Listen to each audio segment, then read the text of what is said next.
नमस्ते भाइयों। मैं एक अल्कोहलिक हूँ और मेरा नाम अजय है। हाय अजय भाई। हाय हाय हाय अजय भाई हाय। हाय। ईश्वर की असीम कृपा, आप लोगों के अनुभव की ताकत, अल्कोहलिक एनोनिमस इस दिव्य ईश्वरीय संगत का असर कि आज और पिछले 8.5 साल से शराब पीने की आवश्यकता जरूरत महसूस नहीं हुई और एक अच्छा जीवन जीने का मेरा प्रयास जारी है। इस प्रयास में रोज वो ईश्वर आपके माध्यम से मेरे तक के हेल्प पहुंचाता है और मेरे माध्यम से भी कुछ लोगों तक के हेल्प पहुंचाने की कोशिश करता है। उस परमपिता परमात्मा का मैं दिल से शुक्रिया अदा करता हूँ, आभार व्यक्त करता हूँ। इस संगत को बनाने वाले हमारे को फाउंडर बिल विल्सन जी, उस पवित्र आत्मा का उन्होंने आज ही इस शरीर को त्यागा था। 24 जनवरी 1971 का दिन इस पवित्र आत्मा ने इस शरीर को त्याग के उस परम धाम में पहुंचा था। मैं मेरी ओर से और मेरे पूरे इंटायर फेलोशिप की ओर से उस आत्मा को नमन करता हूँ कि जाते जाते उस आत्मा ने, उस शरीर ने मानव जाति के समाज के लिए मेरे जैसे अनगिनत शराबियों के जीवन को दिशा देने का काम किया, दशा से निकलकर दिशा देने का काम किया। और इसलिए उस पावन पवित्र आत्मा को मैं नमन करता हूँ। दोस्तों, आज कामिल भाई ने मुझे मेरे इस दशा से दिशा की ओर इस सब्जेक्ट के ऊपर में विचार रखने का, अपने विचार साझा करने का एक सुनहरा मौका दिया। मैं आभार व्यक्त करता हूँ। और विषय इस प्रकार का है कि मेरे जीवन की वास्तविकता क्या है, और इस वास्तविकता से हमेशा मैं भागते रहा, कभी भी अपने आप को स्वीकार नहीं किया, हमेशा पलायनवाद करते रहा। परिणाम क्या निकला? परिणाम एक ही निकला कि केवल भागते रहा। स्वीकार नहीं करने का परिणाम दुख, दर्द, यही निकलते गया। लेकिन दोस्तों, आज वर्तमान में मैं अपने बारे में ऐसा नहीं सोचता। वर्तमान में मेरे जैसे अनप्रोडक्टिव व्यक्तित्व को एक आयाम देने का काम इस फेलोशिप ने दिया। दोस्तों, बचपने में जिस घर में जन्मा था, उस घर में शराब से होने वाले सारे दुष्परिणामों को बहुत करीब से जानता था। वो जो दयनीय अवस्था थी, उस दयनीय अवस्था को मैंने भोगा था, क्योंकि पिताजी के शराबियत को मैं बहुत करीब से जानता था।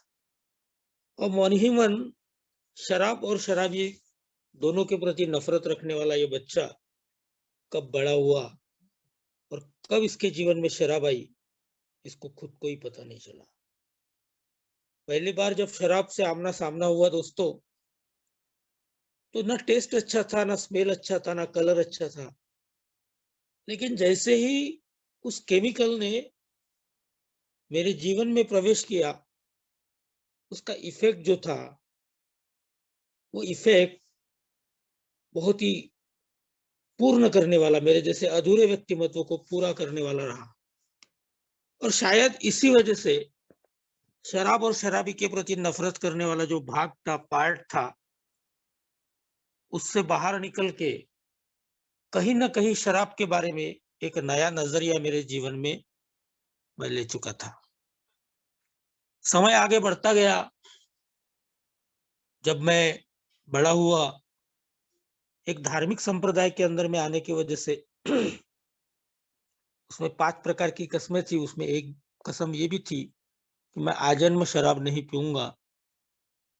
परिणाम हुआ दोस्तों, शराब मेरे जीवन से चली गई। अगले 7 साल तक के मेरे जीवन में शराब नहीं थी। नौकरी पे लगा, और नौकरी पे लगने के बाद मेरे आजू बाजू का जो वातावरण था, मेरे सहकर्मी जो थे वो आए दिन पार्टियां मनाया करते थे और कहीं न कहीं मन के किसी कोने में छुपा हुआ जो राक्षस था, जो अंदर से चाहता था कि यार मैं भी ये मजा लेना चाहता हूँ, उस विचार ने मेरे ऊपर हावी हुआ और एक दिन चोरी छुपे मैंने शराब को अपने जीवन में आमंत्रण किया। पहले से ही बचपने में जिस शराब से पहले परिचय हुआ था, वो धीरे-धीरे दोस्ती के रूप में बढ़ता गया। दोस्ती प्यार में तब्दील होते गई और प्यार आसक्ति में बदलते गया।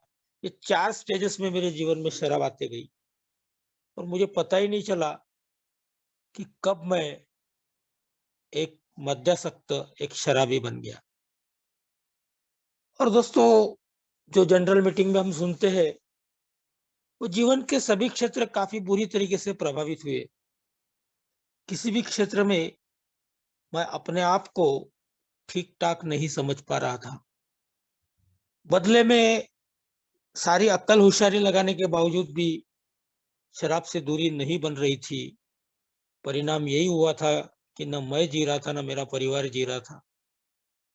शारीरिक रूप से काफ़ी तकलीफ हो गई थी। सरकारी नौकरी वाला होने के बावजूद भी परिवार की माली हालत खराब हो गई थी। जो दिन पिता ने नहीं दिखाए थे, उससे भी ज़्यादा खतरनाक दिन मैंने दिखाया था। मेरे बच्चे छोटे-छोटे थे। सामाजिक रूप से चारों तरफ से अजय को जो मान-सम्मान मिल रहा था, वो बाद में धीरे-धीरे तिरस्कार के रूप में बदलता गया। पत्नी के चेहरे पे नाराज़गी, मायूसी थी। भावनिक रूप से मैं समझ नहीं पा रहा था कि मेरे लिए सही क्या है, गलत क्या है। मानसिक रूप से मैं क्या बोल रहा हूँ, किससे बोल रहा हूँ, कैसे बोल रहा हूँ, ये समझ ही नहीं पा रहा था। कुल मिला के मेरा व्यक्तित्व शून्यता की ओर बढ़ रहा था। धीरे-धीरे तिल-तिल करके मैं मर रहा था और मेरे जीवन की दशा दिन-ब-दिन नीचे जा रही थी। किए हुए प्रयास मेरे और मेरे परिवार के, मेरे शुभचिंतकों के शराब से दूर होने के प्रयास, हर जगह असफलता, असफलता, असफलता और मैं भी मान चुका था अपने मन के अंदर में कि इस जन्म में शायद ये शराब मुझे मेरे से नहीं अलग होगी। मैं मरकर ही शराब से दूर होऊँगा। और ऐसी परिस्थिति में दोस्तों अचानक अल्कोहलिक एनोनिमस का दरवाजा मिला। एक देवदूत के माध्यम से इस संस्था में आने का मौका मिला। इस संस्था में आया दोस्तों और आप लोगों का प्यार, आप लोगों का स्नेह, आप लोगों का बताने का तरीका इससे इतना ज़्यादा प्रभावित हुआ कि कुछ करना नहीं पड़ा, बस होते गया। ये कमरा ही चमत्कारिक कमरा है। इस कमरे के अंदर मैं आता तो रोता हुआ है, लेकिन जाते टाइम पे हँसते हुए जाता है। और दोस्तों ऐसा ही मेरे साथ में हुआ। शुरुआत में समझ में नहीं आया लेकिन जैसे-जैसे मैं इस कार्यक्रम में आते गया, न जाने कौन-सी शक्ति काम कर रही थी, मेरे जीवन से शराब दूर होते गई और धीरे-धीरे मैं इस फेलोशिप का एक हिस्सा बनता गया। अब ये मेरी फेलोशिप बनते गई। सुबह आता था, शाम को आता था, रोज़ मीटिंग करता था। धीरे-धीरे इस परिवार का मैं भी एक हिस्सा बनता गया। कुछ समय के बाद लोग जैसे शेयरिंग करते थे, मैं भी शेयरिंग करता था। आइडेंटिफिकेशन लोगों का मेरे को मिलता था, मेरा लोगों से मिलता था। लेकिन कुछ समय के बाद मैं धीरे-धीरे बोरियत की तरफ जाने लग गया। पता नहीं क्या हुआ, मेरा इन्वॉल्वमेंट तो बहुत अच्छा था, लेकिन इस कार्यक्रम के प्रति जो एक ग्रैटिट्यूड होना चाहिए, वो ग्रैटिट्यूड ना होते हुए मेरा अपना एटीट्यूड हमेशा काम करने लग गया। दोस्तों, दिन से महीने बनते गए, महीने से साल बनते गए, साल से कई साल बनते गए। मैं देवा और सेवा यानी केवल प्रार्थना करना और लोगों के नाम लोगों को लाने के लिए सेवा करना, यही मेरे जीवन का लक्ष्य बन गया। लेकिन इस बीच में मैं कार्यक्रम के बारे में जो जानकारी मैंने लेना चाहिए था, जो एक्शन मैंने करनी चाहिए थी, उससे वंचित रह गया। दोस्तों, 4 साढ़े 4 साल के बाद में एक दिन ऐसा भी आया कि जिस दिन शराब न पीते हुए भी मैं अपने आप से घिन करने लग गया, अपने आप को बर्दाश्त नहीं कर रहा था। मेरे दो दो चरित्र दिख रहे थे, दो चेहरे दिख रहे थे। फेलोशिप के फेलोशिप के अंदर एक अलग चेहरा और फेलोशिप के बाहर एक अलग चेहरा, जिसको डुअल पर्सनालिटी कहा जाता है। इस प्रकार की मेरी परिस्थिति थी और उसका परिणाम ये हुआ कि न मैं अपने आप को बर्दाश्त कर सक रहा था, न कुछ मजा जिंदगी में आ रहा था। और दोस्तों, ऐसे में एक दिन एक बंदे की शेयरिंग मेरे हाथ में आई। उसने उस शेयरिंग के अंदर में नाम लेता हूँ मैं, अरुण यस वसई।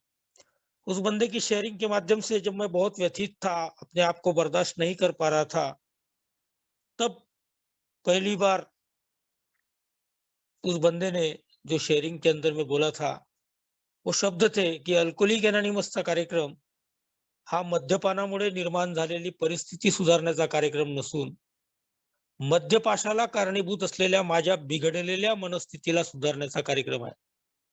दोस्तों, मैं देख रहा था कि 4.5 साल के अंदर में शरीर की अवस्था ठीक हो गई थी। समाज में जिस समाज ने मुझे ठुकराया था, उसी समाज के अंदर में फिर से मुझे अजय अजय सर, अजय साहब, अजय भाऊ बोलने लग गए थे। परिवार के अंदर में कहीं न कहीं खुशियाँ आई थी, आर्थिक परिस्थिति बदल गई थी, भावनात्मक रूप से मैं ठीक-ठाक बातचीत कर लिया करता था। लेकिन दोस्तों, ये सब कुछ एक्सटर्नल तरीके से, एक्सटर्नल बाहरी रूप में अच्छे कपड़े आ गए थे, गाड़ी आ गई थी, घोड़ी आ गई थी, फोर व्हीलर आ गई थी, सोना नाना सब आ गया था। एक्सटर्नल रूप से बहुत सारा बदलाव जो चाहिए था वो आ गया था। लेकिन इंटरनल तरीके से मेरे विचारों में, मेरे कल्पनाओं में, मेरी भावनाओं में जिस तरीके का बदलाव अल्कोहलिक एनोनिमस चाहती है, उस प्रकार का ऐसा कुछ भी नहीं था। वो दिखावा और वो झूठ की जिंदगी में जी रहा था। ये बात अलग थी कि मैं शराब से दूर था। ये बात अलग थी कि मैं जो नहीं था वो दिखाने की कोशिश कर रहा था।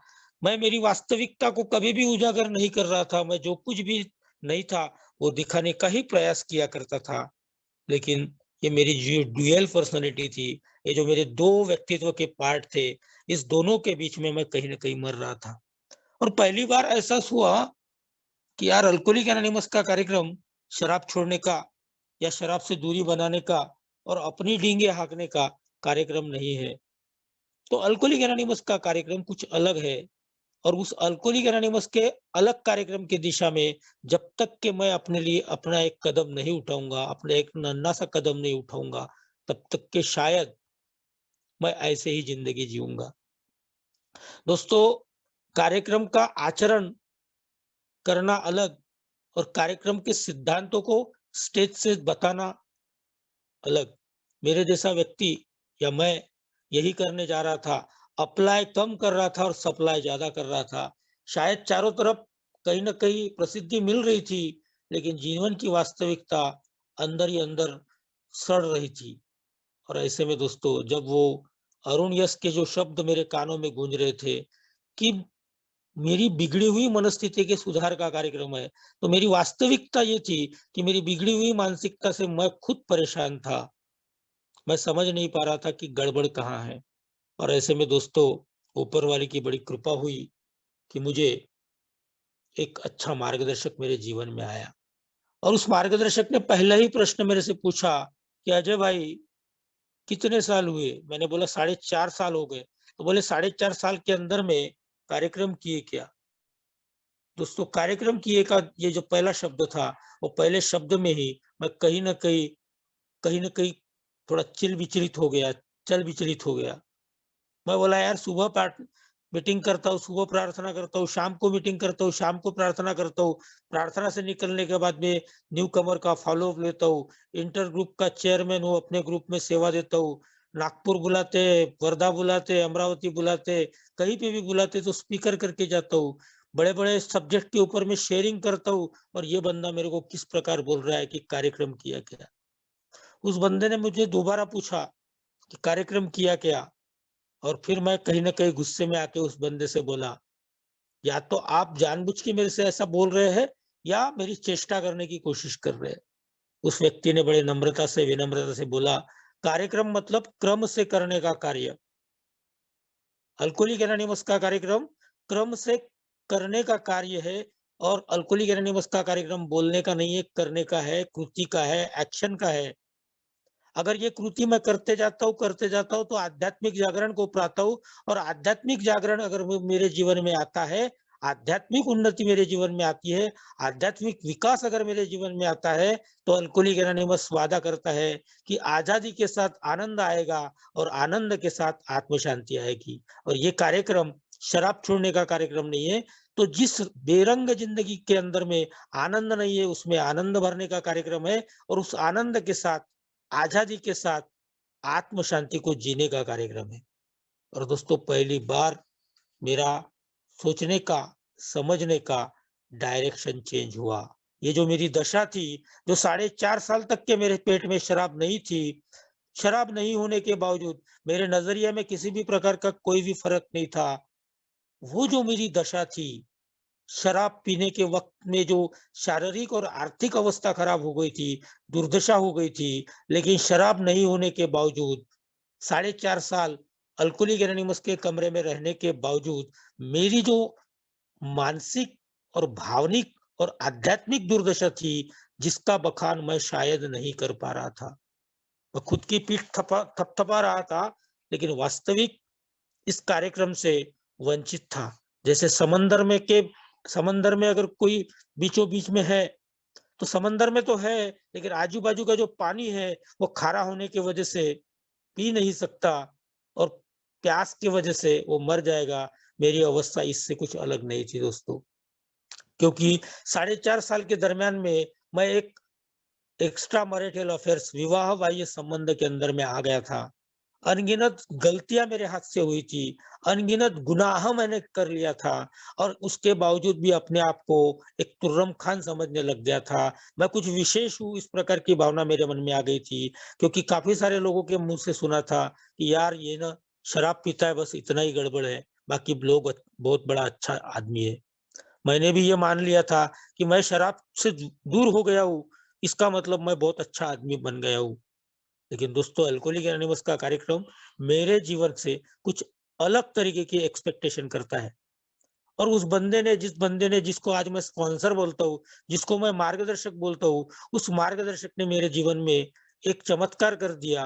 और वो चमत्कार ये था कि मुझे मेरी मानसिकता को, मेरी दशा को दिशा देने का काम उसने किया। उसने बोला, ये नीले कलर का किताब जो है, जो 120 रुपए जिसकी कीमत है, जो शायद हाफ क्वार्टर की भी नहीं है, आधे नीप की भी कीमत नहीं है, लेकिन ये ऐसी नशा है, या ऐसी नशा जब तेरे जीवन में आएगी, या आध्यात्मिक नशा जब तेरे जीवन में आएगी, तो जीवन का तेरा डायरेक्शन ही बदल जाएगा।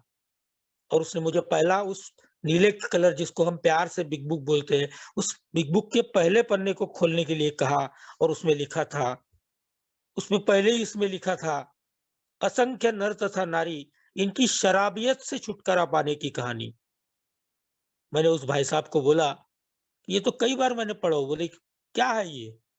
बोले शराबी की कहानी। बोला शराबी की कहानी नहीं, ये शराबियत से छुटकारा पाने की कहानी। शराब से दूर होना बहुत ही आसान काम है, बहुत ही सस्ता काम है। शराबियत और शराब ये दोनों अलग-अलग पार्ट है। शराब से तो तू कई बार दूर हो चुका है, लेकिन शराबियत जिसके वजह से तू परमानेंट बीमार हो चुका है, उसको तुझे समझना पड़ेगा। ये इज़्म जो है, इस इज़्म को जब तक कि तू समझेगा नहीं, तेरे जीवन को सही डायरेक्शन नहीं मिल पाएगा। और उस बंदे ने इस इज़्म के बारे में अपने अनुभव के द्वारा इस बिग बुक में लिखा गया जो साहित्य था, जो मेरे पूर्वज थे, जिन पूर्वजों ने अपनी शराबियत से छुटकारा पाने की कहानी लिखी थी, उनका ऐसा मानना था कि गड़बड़ बाहर नहीं है, गड़बड़ अंदर है। और वो इज़्म को डिस्क्राइब करते हुए मेरे स्पॉन्सर ने बताया था, उस व्यक्ति ने बताया था कि शराब तो निकल गई, 4.5 साल से तेरे जीवन में शराब नहीं है, लेकिन इज़्म जो है वो सातत्य से तेरे जीवन में बढ़ रहा है और इसलिए इसे प्रोग्रेसिव कहा गया है। ये कनिंग बोला है, बफलिंग बोला है, ये कावेबाज और धूर्त है, ये पावरफुल है और ये हमेशा बढ़ते जाने वाला है। अगर मैं इसके ऊपर मैं सही डायरेक्शन में काम नहीं करता हूँ, तो मेरे जीवन की जो दशा है, वो और भी बिगड़ते जाने वाली है। और इसको सही डायरेक्शन में अगर मैं लेने की कोशिश करता हूँ, तो निश्चित तौर पे अल्कोहलिक एनोनिमस वादा करता है कि एक ऐसा जीवन तू जिएगा, जिसकी कल्पना शायद तूने नहीं, इस समाज ने भी नहीं किया था। और इसलिए अल्कोहलिक एनोनिमस के उस मेरे स्पॉन्सर ने मेरे जीवन में पहली बार इस इज़्म को डिस्क्राइब करते हुए बताया था कि इंटरनल स्पिरिचुअल मेलोडी, आंतरिक आध्यात्मिक उथल-पुथल, कि 4.5 साल के अंदर में शराब नहीं है, लेकिन विचारों के अंदर में क्रांतिकारक बदलाव नहीं हुआ है। जिसको हम साइकिक चेंज कहते हैं, वो रूट लेवल पे अंदर के गहराई में उसमें किसी भी प्रकार का कोई भी बदलाव नहीं हुआ है। और अध्यात्म का मतलब सीधा-सीधा कि मैं और किसी भाई के कामिल के बारे में बहुत अच्छे से जानता हूँ। मैं यहाँ उपस्थित और भी हमारे भाई है, भाविन के बारे में जानता हूँ, नरेश भाई के बारे में जानता हूँ, अरे अबे लेकिन खुद के बारे में नहीं जानता। अगर कोई बोले कि अभय के बारे में बोलो, तो अभय के बारे में 1 घंटा अभय की कितनी बुराइयाँ हैं, मैं शायद बता सकता हूँ कि अभय ऐसा, अभय वैसा, लेकिन मैं खुद के बारे में नहीं जानता हूँ। और अल्कोहलिक एनोनिमस ने बोला ही कि आंतरिक अभ्यास, लेकिन किसका? खुद का अभ्यास। अध्यात्म का मतलब आत्मा का अध्ययन, खुद का अध्ययन। और जो अंदर में मन के गहराई में, विचारों के अंदर में जो उथल-पुथल है, जिसको सही तरीके से किसी भी प्रकार से मैं समझ नहीं पाता हूँ। थोड़ी देर के पहले मैं कुछ और होता हूँ, थोड़ी देर के बाद में मेरा विचार कुछ बदल जाता है, थोड़ी देर के बाद में मैं शैतान बन जाता हूँ, कभी मैं भगवान बन जाता हूँ। ये जो मेरे अंदर में जो गड़बड़ी है, इस गड़बड़ी को ही इज़्म कहा गया है, इंटरनल स्पिरिचुअल मेलोडी। और मेरे स्पॉन्सर ने बताया इज़्म शर पीड़ित का मतलब केवल शराब पीना नहीं, पीड़ित का मतलब वो भी है जो हमेशा अस्थिर है, बेचैन है और चिड़चिड़ा है, जो सोचता ज़्यादा है, करता कम है। और जब तक के सोचना और करना इसमें अंतर ना आ जाए, तब तक के जीवन में रस नहीं आ जाएगा। और दोस्तों, उसी दिन से उस व्यक्ति के साथ में मैं जुड़ गया। उस व्यक्ति ने बोला मेरे को मत मानना, मेरे विचारों से मैं अपनी खुद की बचाव नहीं कर सकता, लेकिन तेरे और मेरे पूर्वजों ने 1935 में 100 पूर्वजों ने जो एक किताब लिखा है अल्कोहलिक एनोनिमस, इसमें तेरे और मेरे बचने की उपाय योजना, उपाय भी लिखा हुआ है और उपाय के साथ में योजना भी लिखी हुई है, एक्शन प्लान भी लिखा हुआ है। केवल प्रॉब्लम बता के ये काम नहीं छोड़ता, तो प्रॉब्लम के साथ सॉल्यूशन क्या है, सॉल्यूशन को पाने का एक्शन क्या है, इस 3 धरातल पे ये कार्यक्रम करता है। शर्त सिर्फ इतनी है कि तू इसके लिए इच्छुक है क्या? और दोस्तों, मरता क्या न करता, मैं ऐसी जिंदगी नहीं जीना चाहता जो बाहर से तो दिख रहा है टॉप टिप, लेकिन दुनियादारी के हिसाब से मैं एक सक्सेसफुल इंसान था, क्योंकि इन 4.5 साल के अंदर में मैंने बहुत कुछ अचीव कर लिया था, लेकिन मैं अंदर से जानता था कि मैं क्या हूँ। मैं अपने आप को बर्दाश्त नहीं कर पा रहा था।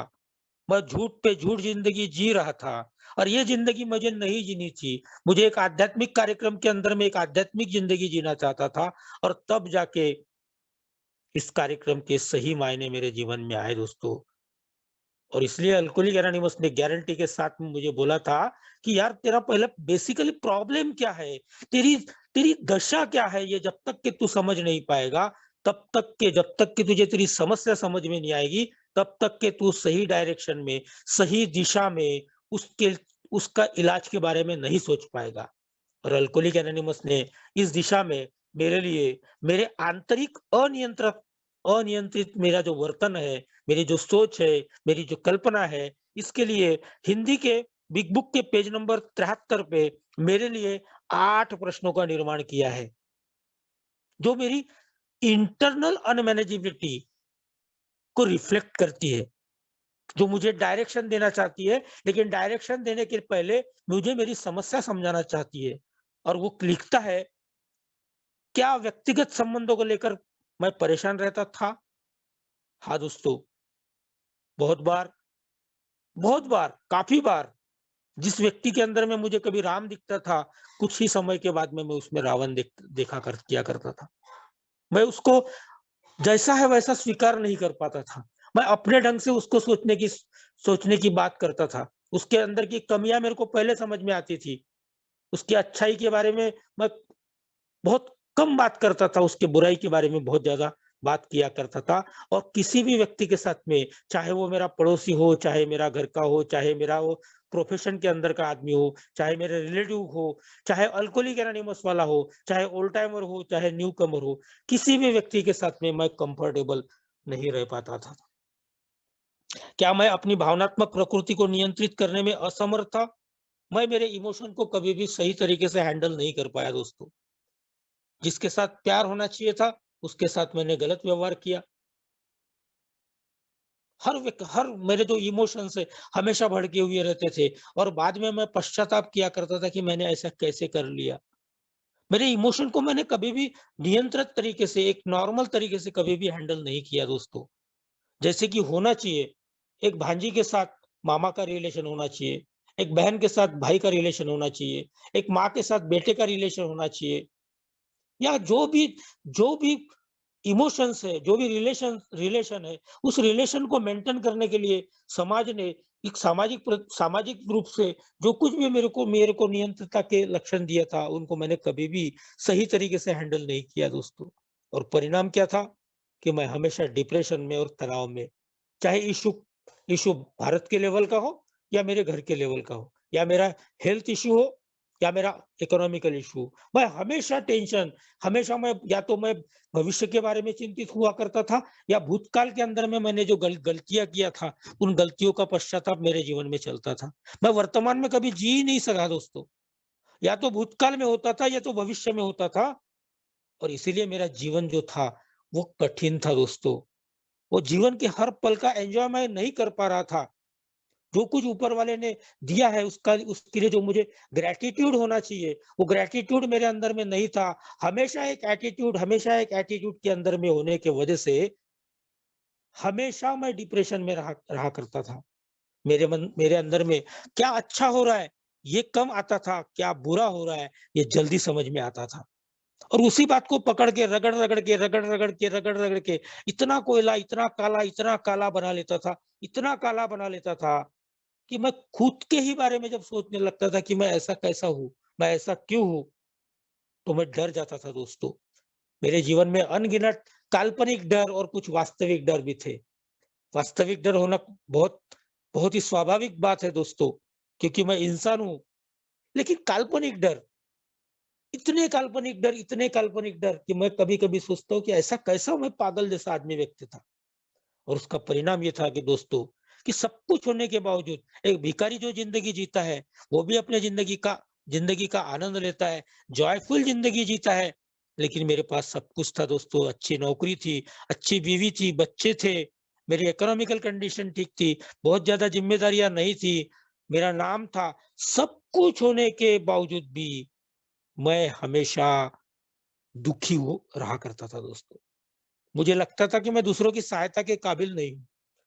कोशिश बहुत करता था, जैसे मैंने बताया कि देवा और उसके बाद में सेवा। लेकिन सेवा करते टाइम पे मेरे जो हेतु थे, मेरा जो मोटिव था, वो हमेशा कुछ न कुछ स्वार्थ से भरा हुआ था। आत्म केंद्रित वृत्ति उसके अंदर में फैली हुई थी। और उसका परिणाम ये था दोस्तों, कि मैं जो कुछ भी करता था लोगों को जल्दी समझ में आ जाता था। और लोग मेरे ऊपर ब्लेम किया करते थे, और जब ब्लेम किया करते थे तो फिर से मैं उन लोगों के ऊपर चढ़ जाता था। तो इस प्रकार मेरी समस्या मेरे सामने मेरे मार्गदर्शक ने, मेरे स्पॉन्सर ने रखी इस बिग बुक के माध्यम से। और इसके जवाब में जब मैंने बोला कि हाँ, ये मेरी वास्तविक अड़चन है, ये मेरी मेरी स सही समस्या है। ये इंटरनल लेवल पे जो आध्यात्मिक रूप से मैं अपना खुद का जब अभ्यास करता हूँ, तो मैं देखता हूँ कि ये सब उथल-पुथल मेरे जीवन में मची हुई है। मेरे स्पॉन्सर ने बोला, "घबराने की कोई बात नहीं। तू पहला व्यक्ति नहीं है और तू आखिरी व्यक्ति नहीं है जिसके जीवन में ये सब है। इस कार्यक्रम के अंदर में अगर आया है, तो ये पहली पायरी, पहला कदम अगर तुझे तेरी समस्या बता रही है, तो 2 से लेके 12 पायरी तेरे उपाय हैं।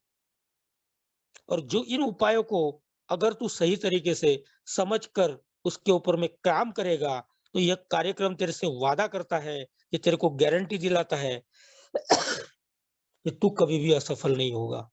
अभी-अभी हमारे भाविन भाई ने ब पढ़ा था कि हमने शायद ही कभी किसी ऐसे व्यक्ति को देखा होगा जो हमारे बताए गए रास्ते पर चलकर असफल रहा हो। ये जो असफलता और सफलता का जो भेद है, ये आत्मिक रूप से, भावनिक रूप से है। और दोस्तों मैं बाहर से सफल था, लेकिन अंदर से असफल था, उसका कारण मैं पहली बार समझ पाया। मेरे को समझ में आया कि मुझे काम कहाँ करना है। इस कार्यक्रम के अंदर में मेरी सफलता के लिए एक रास्ता, बना-बनाया रास्ता तैयार था। मेरे पूर्वजों के द्वारा स्थापित किया हुआ रास्ता। इसमें कुछ जोड़ना नहीं था, इसमें कुछ कम नहीं करना था। इस कार्यक्रम के माध्यम से एक अच्छा जीवन वो जी पाए थे।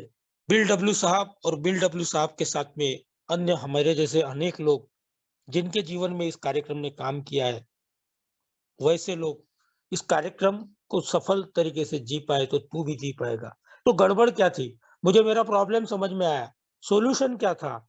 अल्कोहलिक एनोनिमस ने मेरे सामने में सॉल्यूशन दिया और वो सॉल्यूशन था ईश्वर। यहाँ लिखा है दोस्तों, पेज नंबर 78 में, यह ध्यान रहे कि हमारा ऐसे अल्कोहल यानी शराब से आमना-सामना है, जो शक्तिशाली, कपटी, रहस्यमय और शक्तिशाली होती है। बिना किसी सहायता हम इसका सामना नहीं कर सकते। बिना किसी सहायता हम इसका सामना नहीं कर सकते, लेकिन एक तत्व है जो सर्वशक्तिमान है, वह है ईश्वर। हमें उम्मीद है आप ईश्वर को खोज लेंगे। यानी अब मेरी समस्या मुझे समझ में आई और मैंने रोज के दैनंदिन मीटिंग के अंदर में हर बंदे को सुना था कि ईश्वर की असीम कृपा, परमात्मा की असीम कृपा कि आज मैं शराब से दूर हूँ। इसका मतलब ये था कि प्रॉब्लम मैं हूँ, मेरे विचार है, मेरी भावनाएँ हैं, मेरी कल्पनाएँ हैं और सॉल्यूशन ईश्वर है। अगर सॉल्यूशन ईश्वर है, तो मेरे सामने में वो रास्ता क्लियर है कि उस सॉल्यूशन को पाना। लेकिन गड़बड़ यही थी। मैं अपनी ही इच्छा, अपने ही विचार, अपना ही ज्ञान हर जगह लगाने की वजह से मैं मेरे ईश्वर को पा नहीं सक रहा था। ईश्वर की संकल्पनाएँ मेरे मन में बहुत अलग-अलग तरीके की थी, लेकिन जैसे ही इस बिग बुक के माध्यम से, एग्नोस्टिक चैप्टर के माध्यम से जब मेरे स्पॉन्सर ने मेरे साथ में वन टू वन बैठ के मेरी उन संकल्पनाओं को बाजू में करने के लिए जो प्रयास किया, तब मैं समझ में आया कि ईश्वर का वास्तविक ज्ञान मेरे पास नहीं है।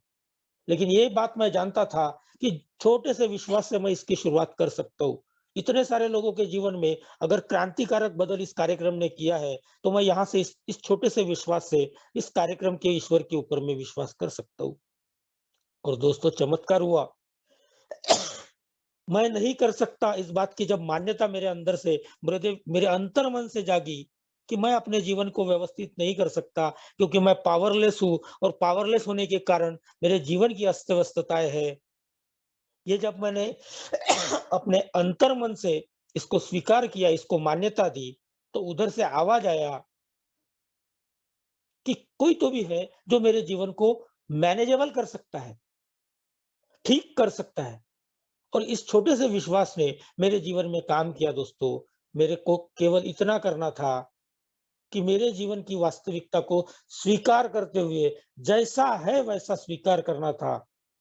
और दोस्तों तीसरा कदम मेरे से यही बोल रहा था कि मेरे विचार और उस विचारों के साथ में कृति, करने वाली कृति, इसको मुझे किसी शक्ति के ऊपर में सौंपना था। लेकिन ये जितना सुनने में आसान लगता है, उससे भी ज़्यादा कठिन है। क्योंकि इतने साल के संस्कार, अपने हाथ में बागडोर लेने वाले संस्कार इतने जल्दी छूटने वाले नहीं थे। लेकिन मेरे स्पॉन्सर ने इस बात का विश्वास दिलाया कि घबराए मत, ईश्वर ही ठीक करेगा। लेकिन ये जो कांसेप्ट है, इसको ताकत देने के लिए हमको एक्शन का प्रोग्राम करना है और कृति के कार्यक्रम के माध्यम से हमारे जीवन में ईश्वर को पुनर्स्थापित करना है। ये पुनर्स्थापित शब्द ये बहुत महत्व का है। जो मेरे से जीवन से बाहर हो गया, उसको फिर से लाना है और इसके लिए जो ऑब्स्टिकल्स है, इसमें जो रुकावट है, हम कोशिश करेंगे अपने आत्म जीवन की छानबीन करके कि उस ईश्वर को अपने जीवन में ला सके। और दोस्तों 4 से लेके लगता है मेरा समय समाप्त होने की ओर आ गया, तो मैं थोड़ा आगे में बढ़ता हूँ। चौथे कदम के माध्यम से मेरे स्पॉन्सर ने 4 प्रकार का आत्म संशोधन मेरे मेरे को लेने लगाया और मैंने देखा कि इस आत्म संशोधन के अंदर में खुद के ऊपर में किया गया परीक्षण के अंदर में मैंने क्या पाया कि दुनिया अपने जगह सही है, मेरे अंदर में ही गड़बड़ियाँ है। मैं क्रोधी हूँ, मैं आक्रामक हूँ, मैं उदासीन हूँ, मैं भयभीत हूँ, मैं दलीलबाज हूँ, वकील बनता हूँ, मैं हमेशा पलायनवादी हूँ, मैं विरोधाभासी हूँ, मैं प्रभुत्ववादी हूँ, मैं कायर हूँ, मैं निंदाखोर हूँ, मैं अनादर हूँ, मैं अप्रामाणिक हूँ, मैं ईर्ष्या रखने वाला, अतिशयोक्ति से जीवन जीने वाला, दाम्भिक जीवन जीने वाला, कल्पना विहार में जीवन जीने वाला, भुलक्कड़, लोभी, अति संवेदनशील, उतावलापन से भरा हुआ, पागलपन, जिद्दी, असहनशील, अकेलापन, कंजूस, वासना से भरा हुआ, लघुता ग्रंथि, संकुचित विचार रखने वाला, हमेशा लॉजिक लगाने वाला, हमेशा किसी भी चीज से असंतुष्ट रहने वाला, अहम केंद्रित, आत्मविनाशक, स्वार्थी, शर्मिला, अंध श्रद्धालु और अति महत्वाकांक्षी, ऐसे एक ना अनेक जब मैंने अपने जीवन का आत्म संशोधन मेरे मार्गदर्शक के मार्गदर्शन में लेने की कोशिश की, ब्लैक एंड व्हाइट के रूप में मेरा बचपना, मेरा युवा अवस्था, मेरे शादी का कार्यकाल, मेरा ऑफिस का कार्यकाल, अल्कोहलिक एनोनिमस में शराब नहीं पीने के दरमियान मैंने किस प्रकार का व्यवहार रखा, इन सभी को जब कागज पे ब्लैक एंड व्हाइट रूप में रखा, तब मैंने देखा दोस्तों कि मेरी वास्तविकता क्या है, मेरी सच्चाई क्या है, मैं किस तरीके का भगोड़ा इंसान हूँ। और दोस्तों, जब मैंने इन सारे मेरे स्वभाव दोषों को, मेरे अंदर की कमियों को, मेरे अंदर के अविचलित व्यवहार को देखने की कोशिश की, प्रयास किया, तब मैंने देखा कि फिर से मैं पावरलेस इंसान हूँ, मैं कुछ नहीं कर सकता, लेकिन वो सर्वशक्तिमान ईश्वर मेरे जीवन में कर सकता है। शर्त इतनी है कि मैं उसको करने दूँ। 5वाँ और 6वें कदम में जब मैंने पूरी प्रामाणिकता के साथ में इसके लिए तैयारी दर्शाई, तब ईश्वर ने बड़ी अनुकंपा की कि 8वें और 9वें कदम में मैं प्रायश्चित्त कर सका। पश्चाताप करने वाला व्यक्ति प्रायश्चित्त की ओर आगे बढ़ने लग गया। आज भी मेरा प्रायश्चित्त शुरू है। मैं नहीं बोलूँगा कि मैं पूर्णतः क्लियर हो गया। मेरे स्पॉन्सर ने उसका तरीका मेरे सामने में बताया कि अभी के अभी क्या करना है, कुछ समय के बाद में क्या कैसे करना है। कुछ मेरे प्रायश्चित ऐसे कि जिसको कभी भी नहीं करना है और कुछ प्रायश्चित मेरे जीवन में ऐसे हैं करना है या नहीं करना है सोचेंगे, समय बताएगा। तो कहीं न कहीं सर के ऊपर का बोझा कम होने लग गया और धीरे-धीरे ये जो टेक्निक था 4 से लेके 9 तक की जो गृह सफाई थी, ये गृह सफाई करते विचारों के अंदर में एक शुद्धता आई, एक परिपक्वता आई और ये शुद्धता और परिपक्वता ने one day at A time जिसको कहा जाता है, आज का दिन जीवन जीना कैसा, सुबह से लेके रात तक के वर्तमान में किस प्रकार जिया जा सकता है। पहले मेरे जैसा व्यक्ति या मैं या तो भूतकाल में होता था या तो भविष्य की चिंता में लगा होता था। वर्तमान में जीने का मेरे को आनंद ही समझ में नहीं आ रहा था। लेकिन 4 से लेके 9 तक के चौथे पायरी से लेके 9 तक के का जब कार्य मैं करने की कोशिश करता रहा, धीरे-धीरे ये टेक्निक ऊपर वाले ने मेरे जीवन में लाया कि वर्तमान में कैसे जिया जा सकता है, वर्तमान में जीने के लिए क्या करना पड़ता है। तो 10वां कदम दोस्तों मैं करते गया और 11वां कदम जिस शक्ति की वजह से मेरी साँसें चल रही है, जिस शक्ति की वजह से मैं चल रहा हूँ, मेरा परिवार चल रहा है, ये संसार चल रहा है, जो सबका पालनहार है, क्या वो मेरी मेरी चिंता नहीं करेगा? तो किसी व्यक्ति के ऊपर डिपेंड होने से अच्छा, उस शक्ति के ऊपर में अगर मैं अपने आप को डिपेंड करता हूँ, तो उसका तरीका मेरे को बताया गया, प्रार्थना, जिसमें मैं अपनी बात रखता हूँ और ध्यान, जब मैं उसकी बात को सुनता हूँ। प्रार्थना और ध्यान के द्वारा स्पॉन्सर से, ओल्ड टाइमर से, फेलोशिप से संबंध नहीं बढ़ाया। तो स्पॉन्सर प्रार्थना और ध्यान के माध्यम से डायरेक्ट उस ईश्वर से संबंध बनाया, जिसे मैं अपना भगवान समझता हूँ। प्रार्थना और ध्यान के द्वारा ईश्वर से संबंध बढ़ाया और इतनी ही प्रार्थना की कि वह हमें सीधा मार्ग दिखाकर नॉर्मल जिंदगी जीना है, सीधा मार्ग दिखाकर उस पर चलने की शक्ति दे। क्योंकि हमने शायद ही किसी ऐसे व्यक्ति को देखा होगा जो हमारे बताए गए रास्ते पर मार्ग पर चलकर असफल रहा हो। यहाँ 11वें कदम में जब मैं उसके साथ में अपने आप को जोड़ता हूँ, उसके साथ उसकी सर्वशक्ति को मान्य करता हूँ, उसके उसके कहे अनुसार प्रार्थना के अंत में जब बोलता हूँ कि तेरी इच्छा पूर्ण हो मेरी नहीं, तेरी इच्छा पूर्ण हो मेरी नहीं, और सही में उसकी इच्छा का पालन करने की कोशिश करता हूँ, तो निश्चित रूप से उसके और मेरे अंदर में भेद नहीं होता। मुझे उसे बाहर मूर्ति में खोजने की, पहाड़ों में खोजने की, किसी और जगह खोजने की आवश्यकता नहीं पड़ती। मेरे अंदर से वो आवाज़ आता है कि जो प्रोमिसेस के अंदर में लिखा हुआ है। प्रोमिसेस के अंदर में लिखा हुआ है, अपने विकास की इस अवस्था में अगर हम मेहनती है, तो आधी दूरी तय करने से पहले हम अचंभित रह जाएँगे। 10वें कदम में मेरे जीवन में सुख और दुःख दोनों आते रहता है, और जब सुख आता है, तो अब मैं विचलित नहीं होता, और जब दुःख आता है, तो मैं नर्वस नहीं होता। ऊपर नहीं जाता और नीचे नहीं आता। हम अपने अंतर्ज्ञान के सहारे ये जान लेंगे कि जो परिस्थितियां हमें बाधा पहुंचा रही थी, उनका सामना कैसे किया जाए, रिएक्ट करने की जगह रिस्पॉन्स क्या होना चाहिए, इसका तरीका, जीवन जीने का तरीका, ये कार्यक्रम मेरे जीवन में देता है। मेरे मार्गदर्शक ने मुझे गारंटी के साथ में बताया है कि ये किताब, 120 रुपए की किताब ऐसी नशा चढ़ाती है कि डायरेक्ट बीच में किसी को नहीं रखती, डायरेक्ट तेरा संबंध तेरे ईश्वर से जोड़ती है।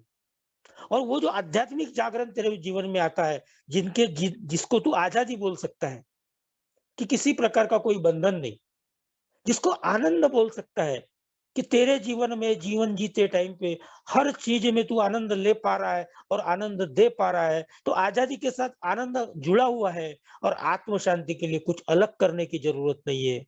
आज़ादी, आनंद और आत्म शांति के लिए बस तुझे इतना करना है कि जो तेरे पास में ऊपर वाले ने दिया है, तेरे जीवन में रहमत की है, उस रहमत को उस पीड़ित तक के, पीड़ित का मतलब केवल ये नहीं कि जो शराब पी रहा है, पीड़ित का मतलब ये भी है जो अल्कोहलिक एनोनिमस में तेरे जैसा आ चुका है, और आने के बाद में भी देवा और सेवा के बीच में अटक गया है, लेकिन जीवन के संबंध के अंदर में कहीं न कहीं अड़चन में है। ऐसे व्यक्ति को मदद करने के लिए ईश्वर ने तेरा प्रयोजन किया है, तेरा नियोजन किया है, और ये सब करते टाइम पे जीवन के सभी क्षेत्र में, चाहे वो आर्थिक क्षेत्र हो, चाहे वो सामाजिक क्षेत्र हो, चाहे वो भावनिक क्षेत्र हो, चाहे वो आध्यात्मिक क्षेत्र हो, शारीरिक क्षेत्र हो, मानसिक क्षेत्र हो, किसी भी क्षेत्र में ये जो सिद्धांत, ये जो टेक्निक, ये जो फार्मूला तेरे को मिला हुआ है, इसको अप्लाई करना है।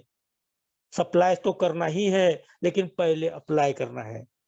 इसलिए 12वां कदम बड़े ज़िम्मेदारी के साथ में मेरे पूर्वजों ने मेरे लिए लिखा है कि इन सब कदमों के परिणाम के द्वारा खुद आध्यात्मिक प्रगति को प्राप्त करके यही मार्ग दूसरे शराबी को दिखाने की कोशिश की, तथा जीवन के सभी क्षेत्र में इन्हीं सिद्धांतों पर चलने की कोशिश करते रहे।